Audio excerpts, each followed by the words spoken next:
Depuis le divorce de ses parents, Laetitia, une petite fille de 5 ans, vit avec son père, Michel Brunel.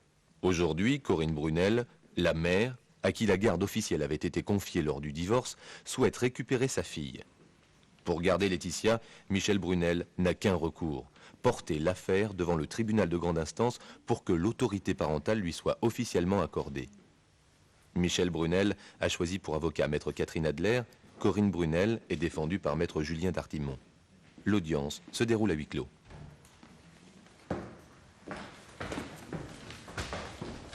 Mesdames et messieurs, le tribunal. Le tribunal appelle l'affaire Brunel-Brunel.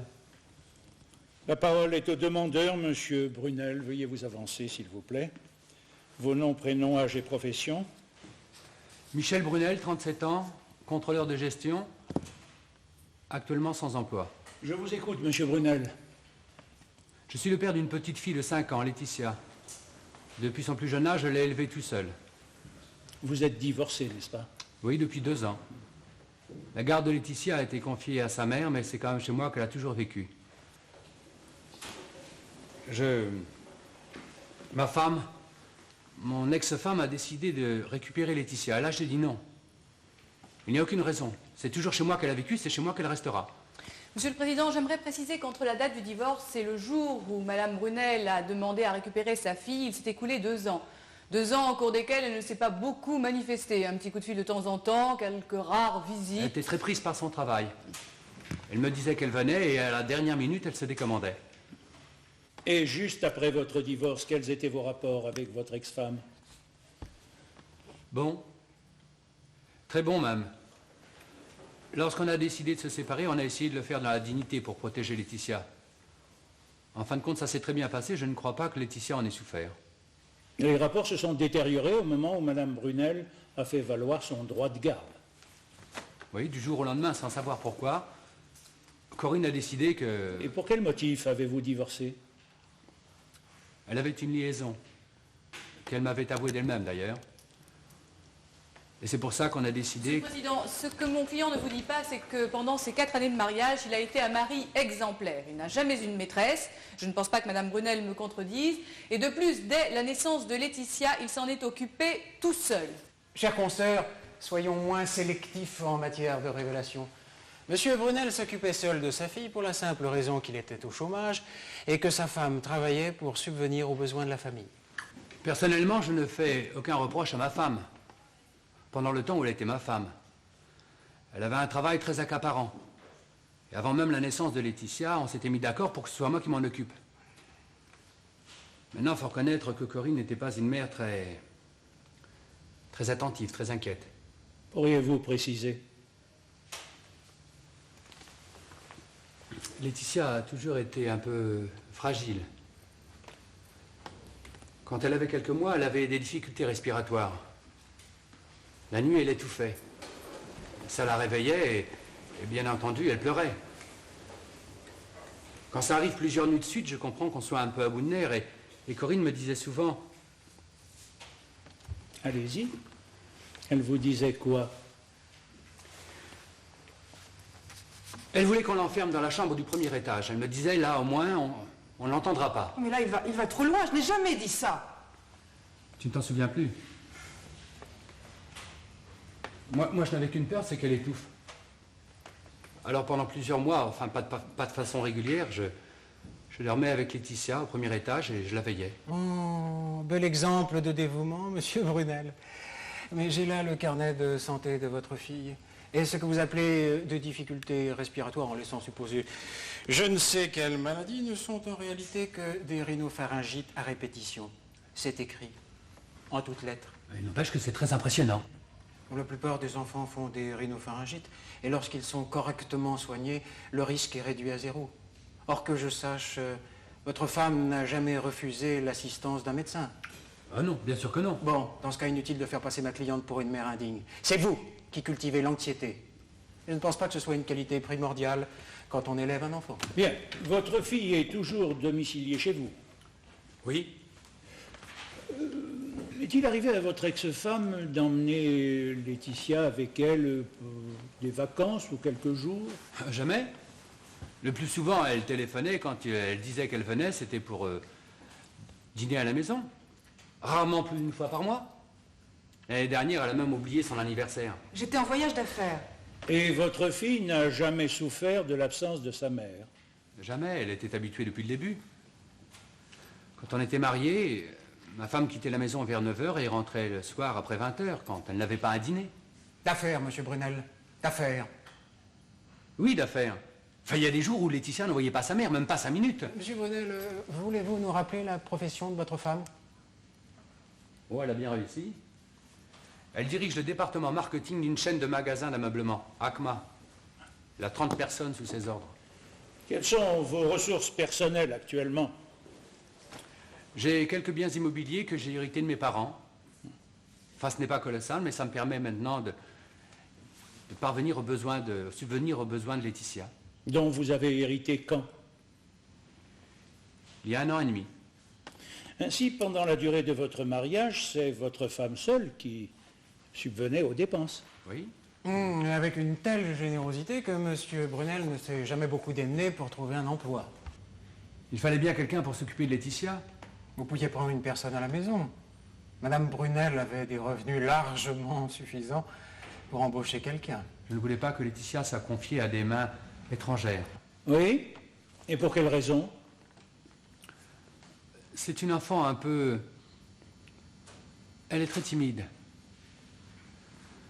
Sa maîtresse d'école me dit qu'elle est toujours toute seule dans la cour. Je n'ai jamais voulu qu'elle reste à la cantine parce que je sais qu'elle ne mange pas beaucoup si je n'étais pas derrière elle pour la pousser un peu. Est-ce qu'elle a des problèmes importants? Non. Mais ce n'est pas comme la plupart des enfants. Elle a sa petite vie, son petit univers à elle. Et puis moi surtout. Je lui dis des histoires le soir quand elle a du mal à s'endormir. Je lui apprends à faire la cuisine. On met des disques. On chante ensemble. Enfin, ça a l'air bête, mais je lui ai construit quelque chose de douillet. Et si elle doit vivre avec sa mère, ça va complètement la changer. Et je sais que ça va être très dur pour elle. Et très dur pour moi. Faut pas me l'enlever, Monsieur le Président. Faut pas me l'enlever. Je vous remercie, Monsieur Brunel. Vous pouvez aller vous asseoir. La parole est à Madame Brunel. Vos noms, prénoms, âge et profession? Corinne Brunel, 36 ans, directeur de marketing chez ACMA. Le tribunal vous écoute. Pour moi, la situation est simple. Quand le divorce a été prononcé, le tribunal a décidé de m'accorder la garde de ma fille. Et je ne l'ai pas prise tout de suite parce que je n'étais pas complètement installée. Mais aujourd'hui, je le suis. Et son père refuse. Si j'ai bien entendu, Monsieur Brunel, le divorce s'est passé sans grand problème majeur entre vous. Absolument. Et c'est vous qui avez tenu à avoir la garde de votre fille. Mais mon mari avait des revenus insuffisants. Il était plus logique qu'elle soit officiellement sous ma garde. D'ailleurs, Michel était d'accord pour que nous nous arrangions entre nous, en dehors des tribunaux. Attendez, vous avez une curieuse façon de présenter les choses, Madame Brunel. Votre mari a toujours refusé que la garde de Laetitia vous soit confiée. Pour le rassurer, vous lui avez laissé entendre que vous ne vous conformeriez pas à la décision de justice. Il vous a fait confiance, il avait de bonnes raisons, car vous n'étiez pas une mère très envahissante. Et au bout de 2 ans, vous refaites surface et vous réclamez votre fille, qui, entre-temps, a eu largement le temps de vous oublier. Mais je n'ai jamais dit à Michel qu'il garderait Laetitia toute sa vie. Il ment. Mais c'est vrai qu'au début, je n'étais pas prête à l'emmener. Je venais d'être nommée chef du marketing. C'était une énorme promotion pour moi. Et tout le monde m'attendait au tournant. Je travaillais 15 heures par jour à cette époque. Je ne pouvais pas m'occuper de Laetitia. Mais c'était provisoire, et il le savait très bien. Et quelle est votre situation de famille actuellement? Je vis avec quelqu'un. L'homme pour qui vous avez quitté votre mari? Oui. Qui est-ce? Il s'appelle Claude Chevalier. Il travaille également chez ACMA, à un très bon poste. Je compte me marier bientôt. Est-il vrai que votre ex-mari s'est toujours occupé de votre fille? Oui. Mais je suis quand même la mère de Laetitia. Et j'aime ma fille. Il faut comprendre ce qui s'est passé. Quand j'ai réalisé que Michel ne faisait pas grand-chose pour retrouver du travail, j'ai pris les choses en main. C'est vrai, je me suis prise au jeu. Je voulais absolument réussir. Et j'ai réussi. Mais Laetitia en a payé le prix. Ça, je le sais maintenant. Madame, n'était-il pas possible de concilier à la fois votre travail et votre fille? Mais Michel, vous tenez absolument à s'occuper de Laetitia tout seul. Chaque fois que j'essayais de faire quelque chose, il me disait non, laisse ça, tu ne sais pas, tu vas lui faire mal. Alors au début, j'ai lutté, mais bon, peu à peu, j'ai baissé les bras. J'ai laissé Michel tout faire. Ça, on ne peut pas dire que vous ayez une conception très classique du rôle d'épouse et de mère, Madame Brunel. Hein. J'ai des torts. J'en suis consciente. Mais aujourd'hui, j'ai changé. Ma fille me manque. Et je sais que je lui manque aussi. J'ai beaucoup réfléchi à moi, à ma vie. Et j'ai compris pas mal de choses. Que le travail n'est pas le principal. D'ailleurs, je travaille plus comme avant. Beaucoup moins. Je m'arrange pour sortir à 6 heures et j'ai mes week-ends. Je veux m'occuper de ma fille. Avec une profession aussi prenante que la vôtre, je vous félicite, Madame Brunel. Comment se fait-il que vous ayez pu vous dégager d'occupations si accaparantes? Eh bien, la division marketing a été scindée en deux et je me spécialise dans le développement des nouvelles succursales. Les responsabilités sont partagées. Pourrait-on parler de stagnation professionnelle? Non. Disons, changement d'orientation. Décidé par qui? La direction. Nous y voilà. Donc, ayant moins de responsabilités, moins de travail, vous vous rappelez que vous avez une fille. Madame Brunel a pu aménager son emploi du temps pour être plus disponible. Et pourquoi ne l'a-t-elle pas aménagé plus tôt, cher confrère? Très bonne question, cher consoeur, et je vais vous répondre. Ma cliente vit à l'heure actuelle avec un homme qui a une excellente situation. Elle va pouvoir se reposer sur lui. Ce qui n'était malheureusement pas le cas de M. Brunel, qui s'est fait licencier de son entreprise pour incompétence notoire. Non, compression de personnel. On compresse en priorité les incompétents. D'ailleurs, M. Brunel, conscient de ses limites, ne s'est jamais donné beaucoup de mal pour retrouver un emploi. Il savait d'avance qu'il ne le garderait pas longtemps. Écoutez, maître, je vous en prie. Excusez-moi, Monsieur le Président. Il y a des choses qui ne sont pas forcément agréables à entendre, mais qu'il faut quand même dire clairement. Il a raison, Monsieur le Président. Je n'ai pas toujours été performant dans mon travail, contrairement à Corinne. Mais on est ici pour décider de la garde de Laetitia, et dans ce domaine, je crois avoir des capacités supérieures à celles de Corinne. Demandez-lui si elle sait changer un bébé, préparer un biberon ou bercer un enfant, demandez-lui. Je comprends très bien la position de Michel, mais je veux qu'il sache que si Laetitia me revient, il ne sera pas privé de sa fille. Il sera toujours son père. Et ça, quoi qu'il arrive. Je vous remercie, madame. Vous pouvez vous asseoir. Huissier, introduisez le premier témoin, je vous prie. Le tribunal appelle le premier témoin, Monsieur Gaillard, cité par Monsieur Brunel. Veuillez décliner vos noms, prénoms, âge et profession. François Gaillard, 36 ans, expert comptable. Vous jurez de dire la vérité, toute la vérité, rien que la vérité. Levez la main droite et dites « je jure ». Je le jure. Je crois que vous êtes un ami de M. Brunel. Je connais Michel depuis une quinzaine d'années. En 15 ans, je crois qu'on peut prétendre connaître quelqu'un. Bien sûr. Je vous écoute. C'est un peu difficile de parler comme ça devant lui, mais pour moi, Michel incarne la droiture, l'honnêteté, la sensibilité.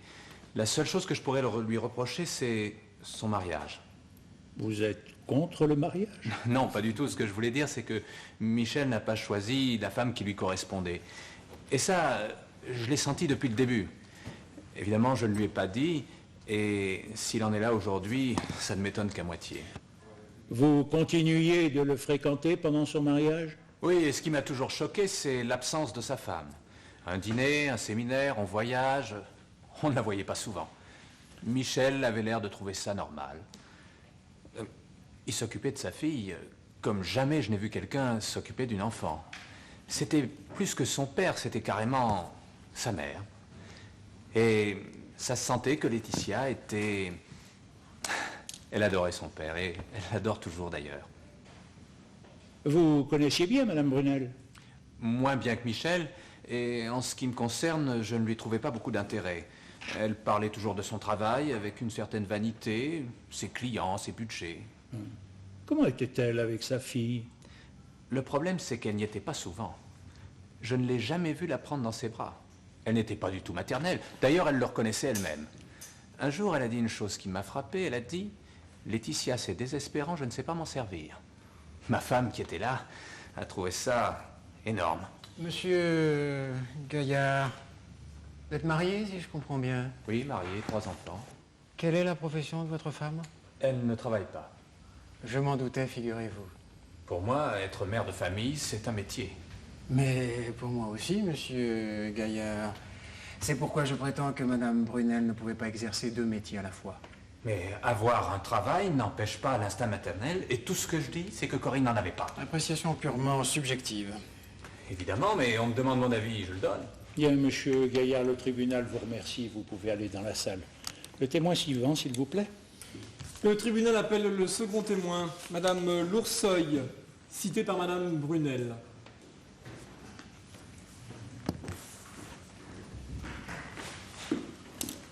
Bonjour, madame. Vos noms, prénoms, profession, situation de famille? Anne Loursoy, psychologue. Je suis mariée, j'ai 2 enfants. Vous jurez de dire la vérité, toute la vérité, rien que la vérité. Levez la main droite et dites « je le jure ». Je le jure. C'est en tant que psychologue que vous venez nous apporter votre témoignage? Non, je suis la cousine de Corinne, Monsieur le Président, mais j'ai mon cabinet dans le même immeuble que Monsieur Brunel. Quand Corinne a voulu emménager au début de son mariage, c'est moi qui lui ai trouvé l'appartement. Et c'est Monsieur Brunel qui l'a gardé. Oui, ce qui fait qu'il est toujours mon voisin. Qu'avez-vous à dire, madame Loursoy? Bien, je connais bien Michel et surtout Laetitia. Que pouvez-vous nous dire sur Laetitia? Eh bien, je crois que Laetitia a hérité de la sensibilité de son père. Elle est réservée, ne se livre que lorsqu'elle est en confiance. Puis, je crois qu'elle a besoin d'avoir des repères. Oui. Vous pourriez développer? Oui. Une seule fois, Michel nous l'a confiée pour quelques jours. Le changement d'habitude, de décor, a fait qu'elle s'est complètement fermée. Mon petit garçon a le même âge, mais le contact ne s'est pas établi. Et quand elle a retrouvé son père, elle lui a dit « Pourquoi tu m'as laissé ?» Vous avez eu à vous occuper de Laetitia, professionnellement parlant, bien sûr. Non, absolument pas, Monsieur le Président. Laetitia n'a aucun besoin d'avoir un psychologue. Elle a surtout besoin d'une mère. Voilà un raccourci très brillant. Maître, laissez parler le témoin, s'il vous plaît. Monsieur Brunel se vante d'aimer sa fille, et je le crois volontiers. Mais l'éducation d'un enfant, c'est pas seulement une question d'amour. En lui passant tous ses caprices, en la traitant comme il la traite, il lui rend pas service. Laetitia est une enfant horriblement gâtée. Mais c'est pas tout. Elle a un comportement tout à fait anormal pour une petite fille de son âge. Et ça, c'est dû à la manière dont Monsieur Brunel s'en occupe. Mais que voulez-vous dire? Eh bien, je pense que Monsieur Brunel a reporté toute son affectivité sur elle, et il l'étouffe. C'est pas volontaire, bien sûr, mais ça a rendu cette petite fille complètement asociale. Surtout très, très instable. Monsieur le Président, j'aimerais poser une question au témoin. Madame Loursoy, en tant que psychologue, que pensez-vous de l'attitude de votre cousine? J'étais la première à lui faire des reproches, évidemment. Mais aujourd'hui, elle a rencontré Claude Chevalier. Je le connais bien. C'est un homme équilibré qui n'inverse pas les rôles, lui. Il a su réveiller l'instinct maternel de Corinne. Si elle l'avait épousé à la place de Michel, je ne sais pas ce qui serait arrivé.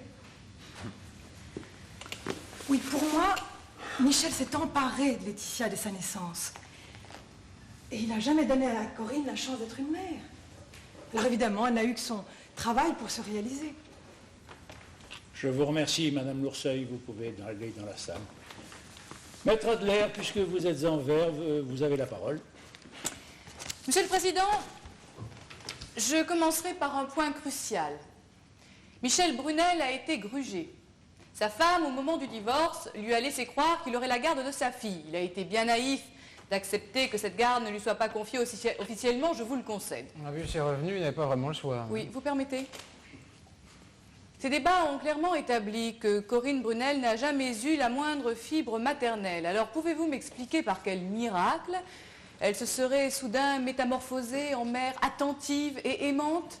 La vérité, c'est que Corinne Brunel connaît une stagnation professionnelle qui explique aujourd'hui ce revirement. Mais dès la moindre promotion, ce que je lui souhaite, elle repartira de plus belle. Mais je veux surtout parler de Laetitia, dont l'intérêt est la seule chose qui compte vraiment. Laetitia a 5 ans. Elle n'a connu, pour ainsi dire, que son père. L'installer dans un nouveau foyer risque de la perturber gravement. Elle ne connaît pas Claude Chevalier. Et elle n'a jamais eu avec sa mère de relation maternelle normale. Autant la confier à 2 étrangers, le résultat sera le même. Mon client vous l'a expliqué, Monsieur le Président, Laetitia est une enfant fragile. Rendez-la à sa mère et vous en ferez une enfant désorientée et malheureuse. Laissez-la à son père et elle continuera d'être ce qu'elle est, une enfant comprise et aimée. Je sollicite donc le transfert de l'autorité parentale au profit de mon client, étant entendu que nous ne ferons pas obstacle à un droit de visite de la mère. Merci. Maître Dartimon. Oui. Il y a un point sur lequel je suis tout à fait en accord avec ce que nous venons d'entendre. C'est l'importance de Laetitia. C'est d'elle et d'elle seule dont il s'agit. Les états d'âme d'un papa gâteau n'ont pas à intervenir dans la décision finale. Pour moi, une chose ressort clairement de ces débats. C'est l'influence néfaste que peut avoir Michel Brunel sur sa fille. Oh, oui. Il aime Laetitia, nous ne le nions pas. Mais c'est un père omniprésent, qui enferme sa fille dans un cocon et qui se plie à ses 4 volontés. Je crois que Laetitia a terriblement besoin de changer d'air, d'apprendre la vraie valeur des choses, d'avoir son contingent de oui et de non. Il y va de son intérêt. Si étant Corinne Brunel, n'a pas fermé la porte à son ex-mari. Elle est prête à lui laisser Laetitia le week-end et pendant les vacances, autant qu'il le souhaite. Elle l'a dit elle-même. Il n'est pas question d'enlever Laetitia à son père. Elle a besoin de son amour, autant que celui de sa mère. Nous ne cherchons pas la rupture, nous réclamons l'équilibre. C'est pourquoi, Monsieur le Président, je vous demande de songer à l'avenir de cet enfant. Laetitia est à l'âge où tout est encore possible. Et vous verrez que les facultés d'adaptation à cet âge sont prodigieuses. Je demande donc au tribunal de rejeter toutes les demandes de M. Brunel et de permettre à ma cliente d'exercer pleinement son droit de garde. Je vous remercie, Maître Dartimon. Le tribunal se retire. L'audience est suspendue.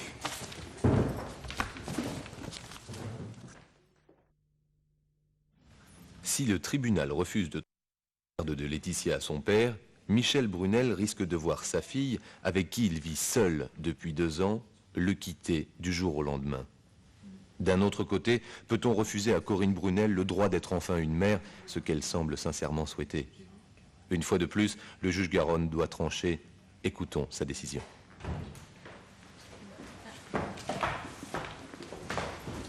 Mesdames et messieurs, le tribunal.